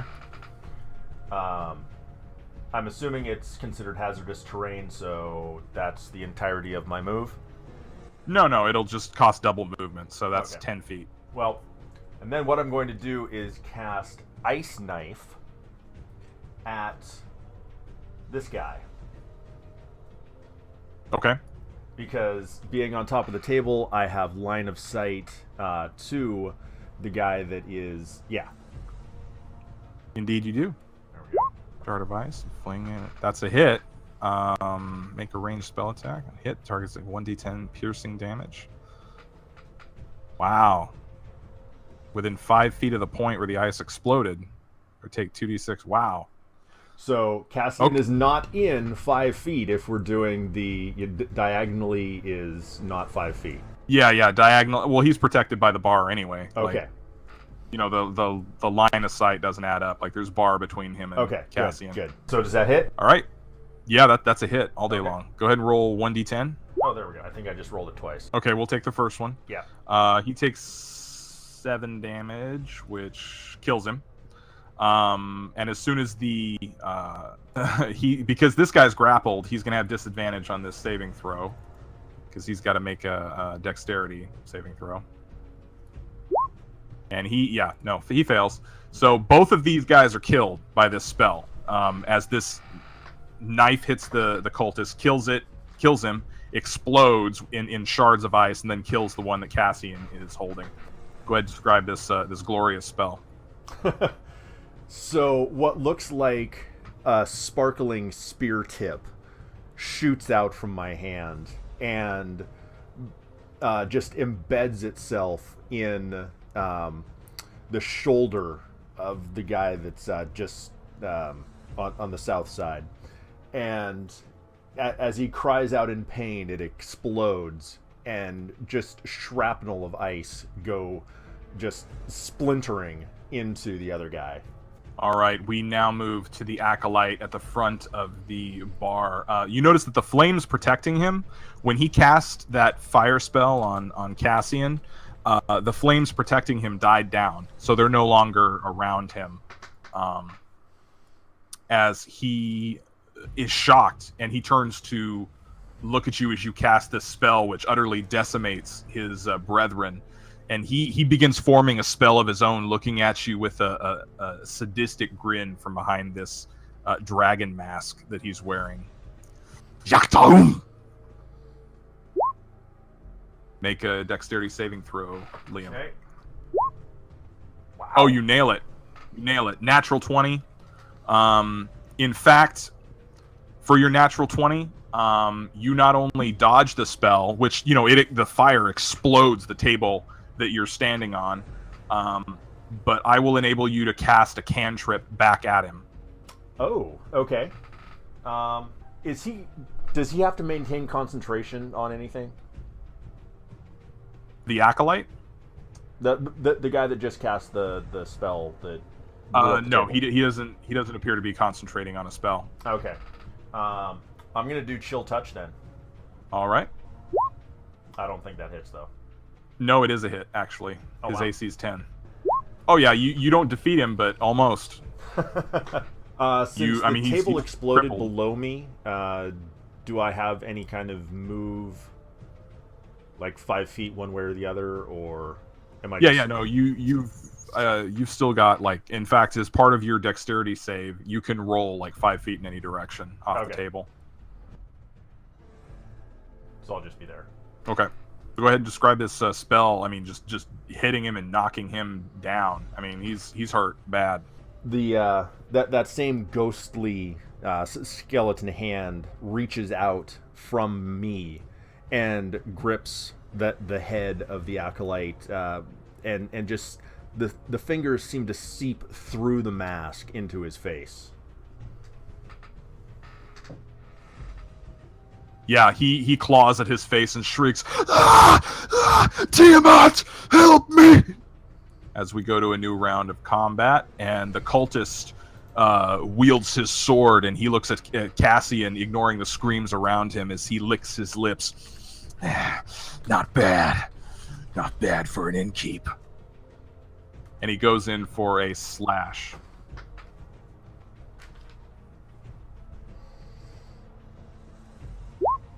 And misses. Yeah, now totally focused on one opponent, it's much easier for Liam to predict his movement, and he steps out of the way and slams his shield down to almost completely knock his sword aside. The acolyte at the back of the tavern moves his hands in as he forms a spell, and he's forming a ball of fire that he directs at Anwehin as he says Yaktaum, and he directs the spell in a fiery explosion in Anwehin's direction. All right, I need a dex save from you, Anwehin. Oh yeah, you nail it. Describe it. So as he kind of seeing through him, my target in front of me, I see him cast this ball of fire, and I kind of jump back, almost falling out of the window, and it just lands right in front of me, narrowly missing. Nerissa, it's your go. Okay, so quick question: do the tables have oil lamps on them at all? No, they each had Damn like a tallow candle. Shoot, But okay. that was it. There goes that plan. All right. Well, in that case, she is going to step over the one that is currently prone and writhing on the ground in pain, and she's going to attack the one in front of Onwin again. Okay. Oh yeah, that's a hit. Plus you get sneak attack. Nice. You Ooh, don't even need it? you defeated. I think it's just 6. Because I think it's rolling for the crit. Oh yeah, it's rolling the crit. Okay. Yeah, Oh. go ahead and roll 1d6. Okay. Yeah, you defeated him. Go ahead and describe it. Yeah. So she again, blood just kind of seeping from a gaping wound in her chest, and just one hand kind of splayed in front of it to contain said blood. She, with all of her might, just steps over the prone form of the cultist, writhing in pain from the acid to the face, and she takes swipes at the other one in a wide arc, that again going for the throat and just getting that arterial spray. And immediately, I mean, a cascade of blood just gushes from the wound as he actually stumbles back, and he stumbles over the body beneath him and falls a few feet away, clawing for the acolyte. He reaches out to the masked man behind him, but bleeds out seconds later. We go to Cassian. Cassian, now squared away with this single one, is going to be pressing his attack on him. As he moves to the side, he's going to bring his war pick around to try and catch him in the side. Catch him, you do. Yeah, he's defeated. Yeah, as the war pick comes, it actually catches him in the side of the ribs and pierces straight through into his heart as he rips it out and smashes the handle of it into his face. And you just knock him over, and he's down. I mean, you crushed him, and he's bleeding out. He's dead or soon to be. And Cassian looks over to the caster in the back, still scraping at his face, and he's gonna run forward and with his shield slam it into his chest. All right, so you're slamming the blade of the shield into his chest? Yeah. All right, go ahead and make that attack. Oh, that's a miss. Bear miss. He sees you coming, and he manages to get his bearings just in time as he nimbly steps to the side, and you hit air. As the cultist on the ground, he's thrashing, he's swinging his sword, trying to find anything he can, but he has no chance of hitting anything. He can't see. It's like the worst pepper spray you could ever imagine. It makes like pepper spray to a factor of 25. Anwahin.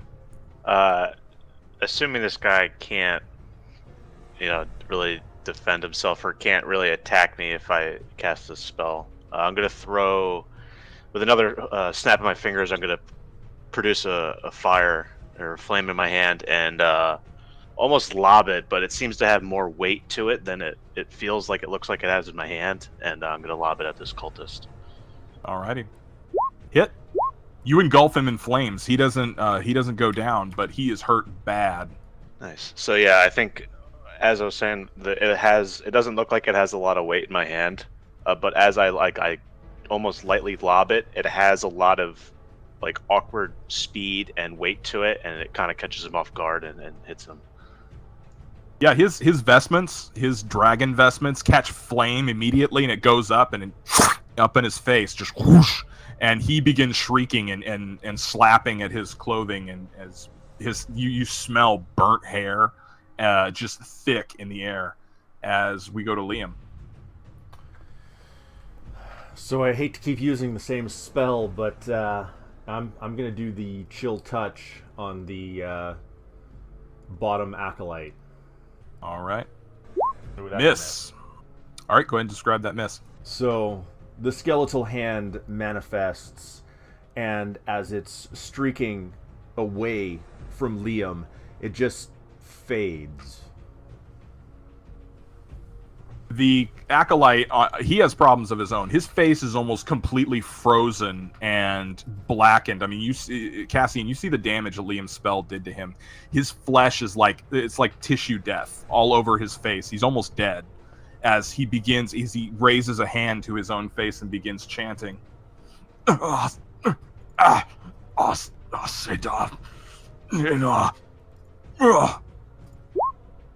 And a surge of light washes over his, like sickly demonic red light washes over his face as he gets some of his face back as that cultist is dead. And the acolyte near the bottom, as soon as he puts out his flames, he retaliates at you, Anwahin. I'm going to need a dex save from you as he forms up a spell and casts it at you. Critical save. You nail it. You can cast a cantrip back at him in retaliation. Awesome. So yeah, I guess I see it coming and I slide to the one side and then quickly throw my similar flame back at him. Oh, you hit him. I think that's he's just defeated. 2, not 4. Just 2? Okay. Yeah, so he's almost rolling defeated. the crit. Got it. Go ahead and describe this retaliation, this battle of fire that you just taking him to school on. Yeah, so I slide probably to my right side and I see this flame pass me and it goes out the window and I with one arm flick my hand and sidearm the flame right back at him and hit him in the chest. Nerissa. With the current cultist dead or taken care of, she's going to take her dagger and she's gonna throw it for the acolyte. All right, go ahead and make that attack. I guess that's like the same. Oh no. That's it. No, that's a hit. Oh, okay. You defeated him with Nice. this dagger. How did you throw it handle first or blade first? Oh, she definitely actually she maybe did one of those little trick shots where she kind of tossed the blade, catches it, just by the broadside of the dagger and then flings it. All right, where did that dagger hit him? Guessing if it probably gets him. Is there any openings in that mask of his? Yeah, there's eye holes and mouth holes.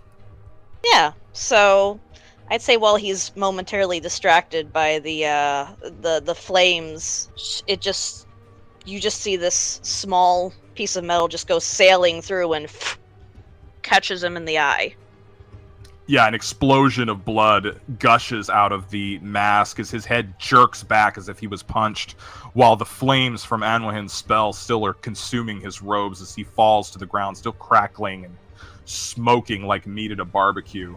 As we go to Cassian.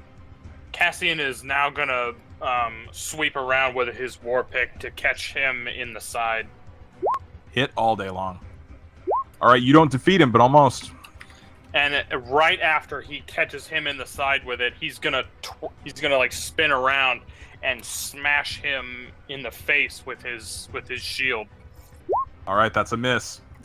So he's caught. I mean, he grabs the base of your pick as you bury it into his side to just barely keep it from gutting him, and he manages to move out of the way from your follow-up strike as the cultist. I mean, I'm just gonna take him out of the fight because he's out. As we go to Anwahin. Which cultist is out of the fight? Oh, the one on the ground. Yeah, the guy with the acid in his face. I mean, he's thrashing around and shrieking, but he can't do anything. Right. Kind of seeing that it looks like the situation's taken care of. I think I'm gonna try to knock this guy out, the one that's in pain on the ground. So I think I'm gonna try to hit him with my quarterstaff, not with non-lethal.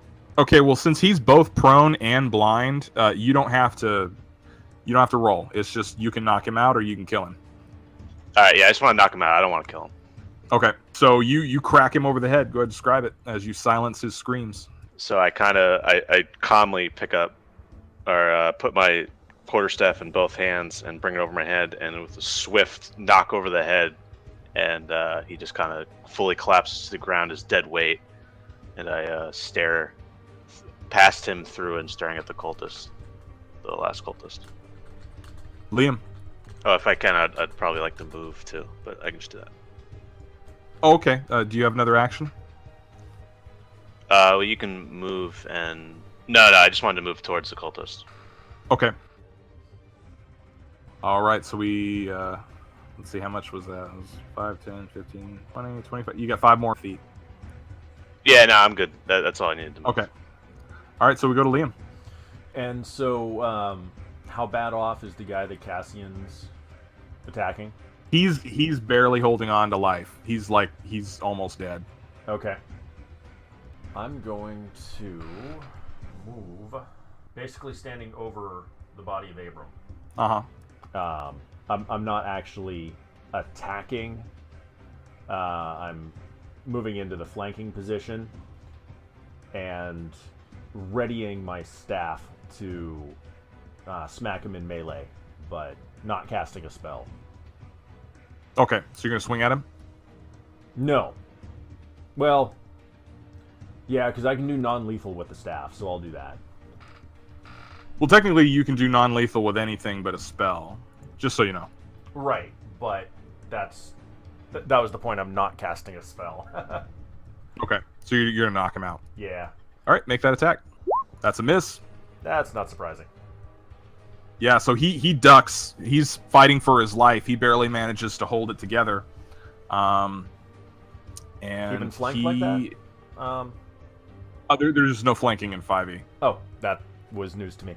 So he, in one last ditch effort, as you swing at him, he turns and tries to cast, tries to blast you in the face with a muttered spell, which was hastily put together. But go ahead and make a dex save. Yeah, he misses. He like shoots flames at you, and you manage to get out of the way just in time. Okay. Nerissa. So the cultist passed out. I guess because she's without a weapon currently, she's going to, I guess, go for one of the scimitars and pick that up. Okay. And probably move towards the acolyte. Not sure how far she can get in her current state. Actually, you can. I mean, you got 30 foot of movement. You can get all the way up to melee range. I can. All right. Even after having picked up the scimitar? Yeah, picking it up's a free action. Oh, okay. Yeah. In that case, she's gonna. You see her kind of like grab a blade and just kind of leap over these tables as she is all but charging at this masked man. And let's see. So a scimitar is... It's a finesse weapon, so you can use your dexterity, and it's 1d6 damage. Okay. It's essentially a dagger. It's just, it does 1d6 damage, and you can't throw it. Okay. Oh, okay. Oops. That... What did I just do there? I'm No, sorry. that doesn't work. That didn't do anything. Quite the spell you cast. Look at my nerd scribble. He's baffled for one sorry, round guys. as he tries to understand. Okay then. How about I just roll You could just roll the die. roll a Same d20 plus plus 5. Yeah, d20 plus 5. Go ahead. Oh no! Okay, that's not good. No, it's not. As you go to swing at him, I mean, this acolyte is hanging on. As he sees you charging, he goes to blast you with fire. Go ahead and make a dexterity saving throw as he's casting his ass off. Oh, all right. Yeah, you managed to get out of the way, but that was a near thing. Jeez. All right. Yeah, she stopped short by that sudden, like, gout of flames that just bursts out, and she all but, just kind of, like, narrowly misses her as she kind of full body dodges it. Cassian. And this guy is looking worse for wear. He's almost done. He's barely hanging on. Barely. Okay. Seeing this, Cassian is actually just gonna throw his war pick down, walk forward, and slug him in the face. Nice. That's a miss. I think you still have your shield. I do. As he walks forward to slug him in the face, he dodges to the side, and he rounds on him to slam him in the head with his shield. Come on! This is the toughest acolyte ever. All right, so as you go to slam him with your shield, he gonna get a free attack on you and miss. It's a pathetic attack, but he's agile. All right. And win. All right, I guess it's my turn. I'm gonna run up and try to hit him over the head with the quarterstaff once again. You miss. As you go to, he gets his club up and he knocks your quarterstaff aside. Liam. I don't want to do it, but I'm going to because it's in character. So, Enough of this. That's a hit. so the skeletal hand reaches out, grasping the acolyte's head, fingers embedding deeper and deeper. Tiamat, protect your friends! His head is reduced to a frozen, crushed block of ice that is still smoking with curls of white.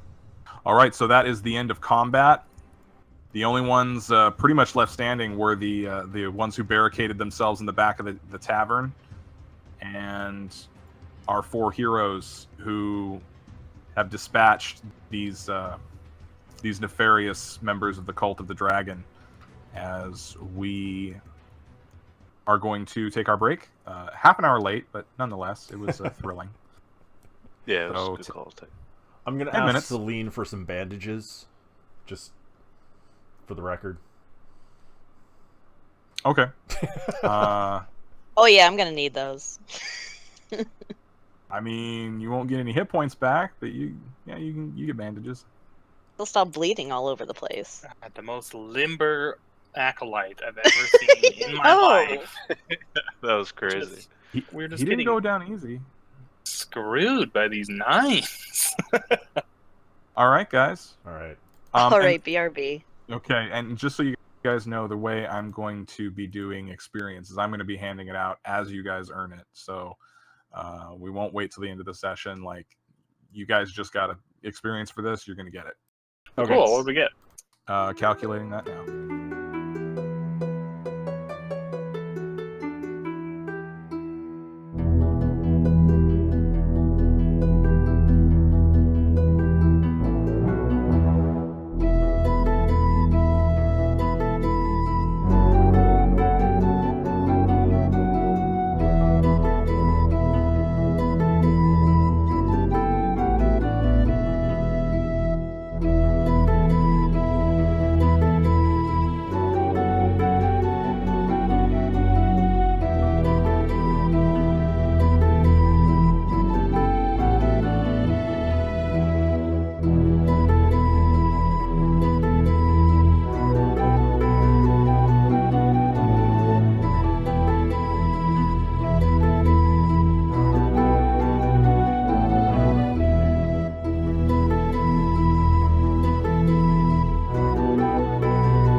So we're just going to go around.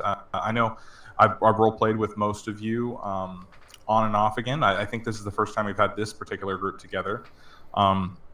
So let's just go around and start with out-of-character introductions. We'll start with Nina. Yeah, hi. So just a little bit about me, or about my character, not character? Yeah. Just a little bit about yourself. Oh, okay. Well, I first met Mike through a Vampire the Masquerade game, and I'm hooked on his brand of storytelling. And yeah, I gotta say, I am pretty psyched to be playing with y'all. All right, awesome. So next we got Daniel. What's up, man? What's up, guys? I'm Daniel. I'm Michael's little brother. That does not mean he pulls any punches with me, though. Sometimes I think he targets me. But Super excited to play D&D with everybody. I've played with Nina and Gwydo before, and God, I'm just so excited to start a long, expanding D&D campaign. I'm really happy to be here. There you go. There you go. All right, next we got Gwydo. How's it going, man? Doing well. Yeah, I met Mike a couple of months ago through a vampire game, and I am also really looking forward to an ongoing campaign. So I'm glad to be here. All right, awesome. And finally, we got our new person, Russel, who I had a chat with. Really cool guy. What's up, Russel? How's it going, everybody? Super excited to be here. All right. So, yeah, I'm Russell. I am, as you said, the new one. And couldn't be more excited, especially after rolling my character, so... Right on. Yeah. Rolling up your character was quite an event. I think everybody had a very interesting backstory. That random table generator is quite a ride. I do have one question for Russell. From your character's picture here, I can't tell if you're playing a male or female. Not that it really matters, but... Yeah, it's a male, but it does look very feminine. It really is it's an effeminate elf. I'm sorry. Yeah, that's not a problem. Like our half orc already. Yeah, elves are androgynous, so yeah. You're not wrong. All right, guys. So I have prepared a hook for all of you that I'm going to be messaging each of you privately over Twitch with your hook.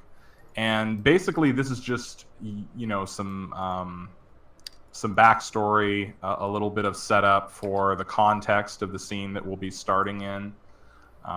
It's I know your backstories. We've all gone through that together. It's not anything that you're not familiar with. It's just a little context for tonight's session, so that we can jump right into it, and there won't be too much explanation or breaking character going on. All right, there we go.